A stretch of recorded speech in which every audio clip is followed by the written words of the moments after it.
नमस्कार दोस्तों, आप देख रहे हैं द इंडियन पल्स और मैं हूं आपका दोस्त हरीश गोड़। दोस्तों, बजट आ चुका है। वित्त मंत्री निर्मला सीतारमण जी के खजाने से इस बजट में एक आम टैक्स पेयर के लिए कुछ भी नहीं निकला और एक आम टैक्स पेयर मायूस हो गया है, क्योंकि ना तो डिडक्शन में कोई बढ़ोतरी की गई और ना ही टैक्स रेट को लेकर के कोई भी निजात दी गई है। हालांकि 39.45 लाख करोड़ रुपए का ये बजट, जिसमें बहुत सारी योजनाओं की बात की गई, बहुत सारे आश्वासन दिए गए, तो इसी बजट के क्रक्स को हम आप लोगों के बीच में लेकर आए हैं। तो सबसे पहले आपको बता दें कि जो ये बजट है, इसमें किन किन परियोजनाओं पर, किन किन योजनाओं के लिए पैसा अलोकेट किया है। तो एक क्रक्स में हम इस पर बात कर लेते हैं।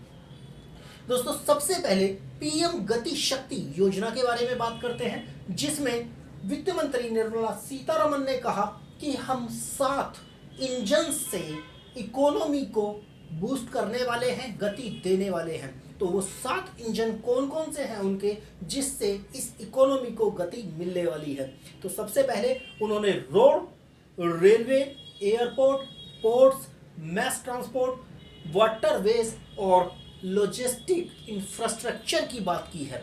तो जब बात हो रोड की, तो रोड ट्रांसपोर्ट में 25,000 किलोमीटर का जो नेशनल हाईवेज हैं उन्हें बनाने की बात की है, जिसमें 20,000 करोड़ रुपए का एलोकेशन उन्होंने किया है। इसके साथ साथ ही 400 वंदे मातरम ट्रेन चलाने का उनका प्रोजेक्ट है अगले 3 साल में, और इसके साथ साथ ही 20,000 किलोमीटर का जो नेटवर्क है वो नेटवर्क उन्हें बिछाना है।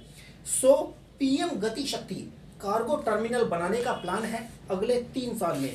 पीपीपी मॉडल के अंतर्गत 8 रोपवे तैयार किए जाएंगे 60 किलोमीटर की दूरी वाले, जो पर्वतमाला नेशनल रोपवे डेवलपमेंट प्रोग्राम है गवर्नमेंट का, उसके अंतर्गत।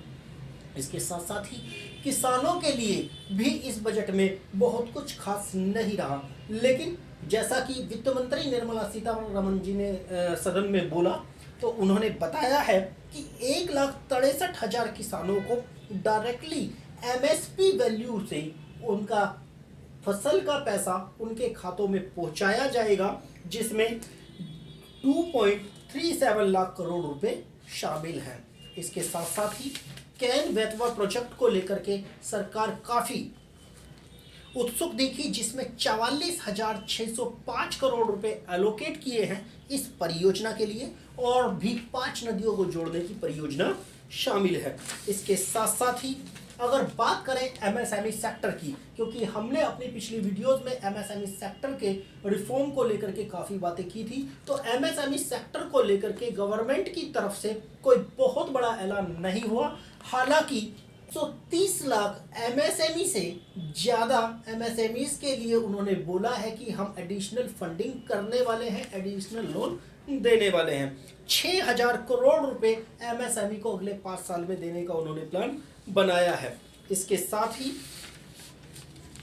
हर घर जल जो प्रधानमंत्री जी की योजना है, उसके अंतर्गत इन्होंने बोला है कि 3.8 करोड़ हाउस होल्ड को हर घर जल देने का प्रावधान है, जो असेसमेंट ईयर 22-23 आ रहा है, जो कमिंग ईयर है 22-23, उसके अंतर्गत, और 60,000 करोड़ रुपए का एलोकेशन वहां के लिए किया गया है। इसके साथ साथ ही हाउसिंग फॉर ऑल, इस स्कीम के अंतर्गत उन्होंने 48,000 करोड़ रुपए का एलोकेशन किया है। इस पर्पज के लिए 22-23 में 80 लाख नए घरों की परियोजना है बनाकर देने की। तो हम आपको बता ही चुके हैं, 39 लाख करोड़ रुपए के इस बजट में जो कलेक्शन है सरकार का, वो 22.84 लाख करोड़ रुपए का है। बाकी बोरोइंग वगैरह को शामिल करेंगे तो ये पूरा हो जाएगा। इसके साथ साथ ही इनकम टैक्स की अगर हम बात करें, तो इनकम टैक्स में लोगों को सिर्फ मायूसी ही हाथ लगी है, क्योंकि इनकम टैक्स के अंतर्गत कुछ भी ऐसा नहीं आया जिसकी लोग उम्मीद लगाए बैठे थे। ना तो 80DD की डिडक्शन को बढ़ाया गया, ना ही उसके अलावा बाकी कोई ऐसी योजना आई जिससे एक आम टैक्स पेयर राहत की सांस ले सके। आपको बता दें, अपडेटेड रिटर्न के लिए हालांकि टाइम पीरियड को बढ़ा दिया गया है, अब रिटर्न को रिवाइज करने के लिए फिर से 2 साल का पीरियड मिलने वाला है। अगर गलती हो जाती है रिटर्न में तो उसके लिए 2 साल का पीरियड मिल जाएगा।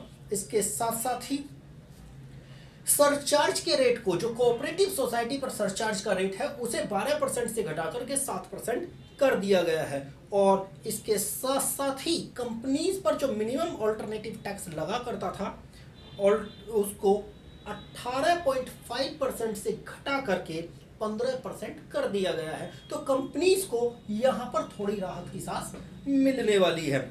इसके साथ साथ ही एनपीएस स्कीम, जो नेशनल पेंशन स्कीम है, उसमें अब सेंट्रल गवर्नमेंट या स्टेट गवर्नमेंट का जो कंट्रीब्यूशन है वो 10% के बजाय 14% हो जाएगा। तो वहाँ पर आम टैक्स पेयर को थोड़ी सी राहत देने की कोशिश की गई है। इसके साथ साथ ही जो स्टार्टअप्स की योजना गवर्नमेंट चला रही है, स्टार्टअप्स को 10 साल में से कोई से 3 साल जो टैक्स का इंसेंटिव मिला करता था, उस 3 साल के पीरियड को जो खत्म हो रहा था और कोविड की वजह से वो 1 साल खराब हो गया, उसको 1 साल और बढ़ा दिया गया है। मतलब अब 31/3/2022 तक इनकॉर्पोरेटेड हुए स्टार्टअप्स को ये बेनिफिट मिल जाएगा, 31/3/2023 तक। उसके अलावा क्रिप्टो करेंसी को लेकर के हालांकि सरकार काफ़ी सजग नजर आई और उसमें काफ़ी कुछ बातें निकल कर आई हैं। एक तो क्रिप्टो करेंसी की ट्रांजैक्शन पर अब टैक्स होगा और वो टैक्स होगा 30% का। इसके साथ साथ ही क्रिप्टो करेंसी में जब लेन देन होंगे तो उस पर 1% का टीडीएस काटा जाएगा। और इसके साथ बड़ी खबर जो निकल कर आई वो ये कि आरबीआई इसी साल 2022 में अपनी डिजिटल करेंसी लॉन्च करने जा रहा है। तो उस करेंसी का, उस डिजिटल करेंसी का क्या रोड मैप होगा वो हम आपके साथ में आगे आने वाले दिनों में चर्चा कर ही लेंगे। इसके साथ साथ ही जीएसटी में बहुत बड़ी बातें नहीं कही गई, हालांकि फाइनेंस बिल में कुछ रेट की रिडक्शन को लेकर के बात जरूर आई है, कुछ रिटर्न्स के मैकेनिज्म को लेकर के चीजें आई हैं, वो हम अपने एक्सपर्ट्स के साथ आपके साथ चर्चा कर लेंगे। लेकिन जीएसटी में जो मोटा मोटा निकल कर आया वो यही निकल कर आया कि कपड़ा और चमड़ा दोनों सस्ते होंगे। लेकिन क्या वो वाकई सस्ते होंगे, क्या मैकेनिज्म है उसके सस्ते होने का, रेट में कमी की गई है या क्या हुआ है, उसको लेकर हमारे एक्सपर्ट्स आपके सामने बैठेंगे तो उस पर भी चर्चा होगी। फिलहाल में जीएसटी को लेकर के इतनी बड़ी कोई भी चीज़ ना तो टैक्स के चेंज को लेकर के ना तो किसी और बात को लेकर के निकल कर आई है। तो ये कुछ मोटे मोटे से क्रक्स हैं जो इस बजट में निकल कर आए। हालांकि एक आम टैक्स पेयर के हाथ में कुछ भी नहीं लगा, इंडस्ट्री को इस बजट से बहुत उम्मीदें थी, लेकिन इस बजट में ऐसा कोई भी बड़ा ऐलान नहीं किया गया जो एक टैक्स पेयर को रिझा सके। तो अभी के लिए इतना ही। थोड़ी देर बाद हम अपने एक्सपर्ट सीए मोहित गुप्ता जी के साथ मिलने वाले हैं। आप हमारे चैनल के साथ बने रहिए और टैक्स के एनालिसिस देखते रहिए, क्योंकि बजट की इस एनालिसिस में हम आपके लिए बहुत कुछ लेकर आ रहे हैं। थोड़ी देर बाद मोहित गुप्ता जी मिलेंगे, उसके बाद में सीए विपिन गर्ग मिलने वाले हैं और उसके बाद और भी एक्सपर्ट आपके बीच में आने वाले हैं। तो आप लगातार हमारे चैनल से जुड़े रहिए। Thank you very much.